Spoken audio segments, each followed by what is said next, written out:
I am 40 weeks and 4 days pregnant. I'm getting divorced and I am attempting a home birth. So I have a lot going on. So yes, I have moved out of our dream home, the home that we built together, and that was a hard decision, but it was one that I needed to do for my mental health. But this entire pregnancy, I have envisioned giving birth in that home. And as weird as it sounds, that is what is going to make me happy. There are so many benefits to giving birth in that home versus a small apartment or a birth center. We also just don't have a lot of birth centers around me, but there's just a lot of amenities. If I don't go into labor by tomorrow, I will probably, since I'm like 4 days now overdue, I'm probably going to go ahead and just bring all my stuff up there and stay up there. I do want to mention that I will be totally okay if my baby is born in a hospital or however my baby is born. I just want him here safely. So this is the plan, but if it doesn't go according to plan, as long as he's here safely and I'm healthy, then I'm going to be very happy. And I'm excited to share this experience with him. Now, I do have 2 of my best girlfriends coming and my mom, and then of course my midwife and a birth assistant. I've got a good team there. I'm so excited. We have a lot of space there so I can have privacy even though there's a lot of people, but it's just going to be great. And I can't wait to share more of the home birth journey, tell you guys how it goes. I hope it goes well. I wanted a home birth and I had to transfer to the hospital. I'm a new mom and most new moms go past their due date. I went in for my standard midwife appointment and I was really over being pregnant. So I asked for my membranes to be swept. She did do that. And then we finished the appointment and then I walked out to the truck and I sat down and I felt a gush and then another gush. And so I ran back in and she tested the fluid and it was amniotic fluid. It wasn't massive gushes. It was kind of like a leak, but it was enough liquid. Again, I'm a new mom, so I didn't know like how much liquid there was supposed to be. And every mom is different, so you can't like fully know what it's gonna be. She told us, you need to go to the hospital. It's safest for you to go there. Also, you need to get on Pitocin. It was so sad because we were sitting there in the room. Yeah, I've got the birth space all set up. I've got the tub. We had taped off like picnic blankets all over the carpet upstairs to protect everything. Our bed had like waterproof mattress stuff on it. Everything was just exactly what I wanted and what I had envisioned. And that was so hard. I just kind of accepted my fate there. I want to be in a safe environment. And again, I'm not against hospitals. I'm not against the healthcare system. Once we got there, I had kind of cried all my tears and I was like in the acceptance of like just surrender. You know, the whole ride there, I just felt God saying, surrender. Nothing's going your way. It's going His way. And I'm going to be in the best place for my baby, for me. And this is still going to be a beautiful experience. Oh my God. That's what she was bummed out about, was the fact she had to go to the hospital, not the fact that she ended her family because she just wanted to be happy. She said because of her mental health. They always say mental health. It's just as long as they say that, then they're completely protected and they gain sympathy. What about the husband? It sounds like the only people that were at that birth were women. What about the husband, or I guess ex-husband? What about the father, right? He's still the father. Where is he? And she mentioned that it was such a hard decision to leave the home that they had built, more or less he built, and provided you with that. Yeah, I don't know their full story, right? I'm just kind of speculating, but based off of what I'm seeing, it's just another one of those cases, man, where dude, the father's is completely optional, right? Men are optional now.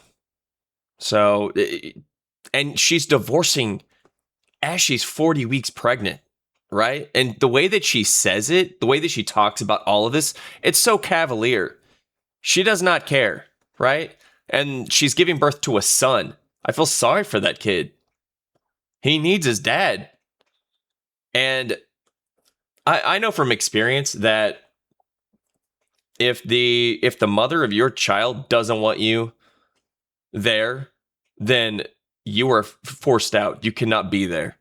They have no legal obligation to have you there. It's just when a woman, yeah, I understand that you need to protect women when they're vulnerable. Like women, yes, they're the protected class. They are more vulnerable when they're pregnant. You need to protect the life that she's carrying and her, right? So, but that also, there's a lot of overreach with that protection, and it gets nuts with how easily it is for her, if she wants to just box the dad out of any involvement in that. So because he's not carrying the child, therefore all of the sympathy goes to the mother. None of it goes to the father whatsoever. And God knows what he's going through. If I had to guess based off of statistics, I'd say she's the one. The way that she's talking and based off of the numbers, she was the one that initiated the divorce for sure, right? I doubt it was him. I highly doubt that he's going to do that right before his child is born. And yeah, where is he now, right? Is this just another one of those parental alienation cases? Is that what this is?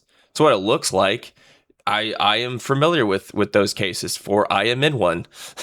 I have a lot of experience. I was not able to be there for my son's birth, even though I wanted to. So it's just, it always goes back to, they always use that therapized language of I need to be safe, this, that, or whatever. It's all about me. I. You heard her. Me. It's all about her. And not even a lot of it was about the baby. It was just mostly, I want this to happen. I need this. Is a home birth ideal? Absolutely. Also, how the heck was she able to arrange to still be in that home, right? Was it a silver bullet divorce? Did she somehow get him kicked out, right?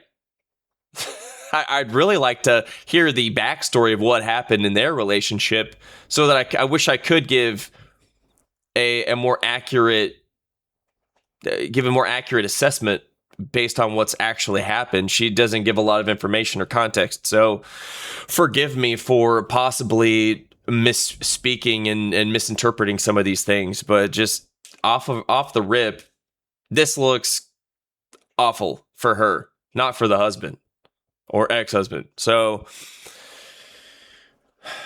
this is exactly why men are afraid to get in relationships with women, get married, have kids. Even just having kids. I was never married, and I still had to go through a lot just to be in my son's life, right? I didn't even get to meet my son until he was almost 4 months old, and I had to use the court to do it.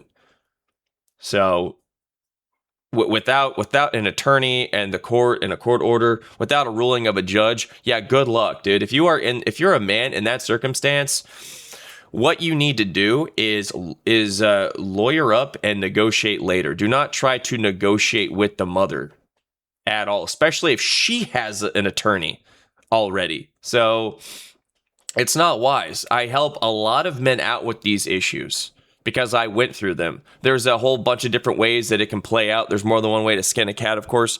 So there's some nuance to each man's scenario, but it's all the same. They have the same pain. They share the same sorrow, and they have missed time with their children.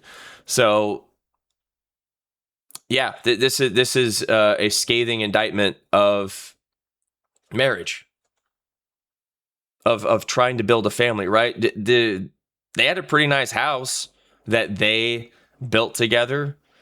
I'm not sure how much she did. Of course, women are the ones that are supposed to make a house a home. Not sure if she did that or not, but she dismantled that home, right, for her happiness. But she does it under the guise. They always do it under the guise of their mental health, right? But she did talk about her happiness, about how she wanted the water birth and all this stuff. And she wasn't bummed out that her family was over. She was bummed out that she inevitably had to go to the hospital. Right? That's what really got her. So that's just disgusting. I am at loss for words. That's all I can really muster at this point. I'm sick of seeing this happening. It's so common now, unfortunately. And modern women are not improving. There may be a sliver of them that that have the decency to not break up their family and to be traditional, not be on the internet, not be solipsistic. But you know what? Let's go full black pill doomer on the close of this. Guys, just do not get into this position, right? Do not be this guy that where his ex-wife is giving birth, holding the baby. She's invited all of these women all around. They're all involved. Poor kid. This poor boy is going to be just surrounded by estrogen. Kid needs some testosterone around, dude. He needs that. Boys need that. They need their fathers. End of story. I'm sick of men being optional in their families and for the system just being wired to where they just easily remove them, right? They just replace the men with the government, and also that child is more at risk of abuse because then there's then a stepdad eventually comes into the picture, and that's where those rates of abuse go up, and the child is not safe in that environment. It cannot be stressed enough that single father households showed the exact same rates of success as two-parent households, but not single mother households. Those are just devastating. The outcomes for those kids, especially those boys, is abysmal. It is abysmal, and it needs to stop. We need to have a society that elevates masculinity and fathers again. We need to bring back the patriarchy and smash the matriarchy. Thank you.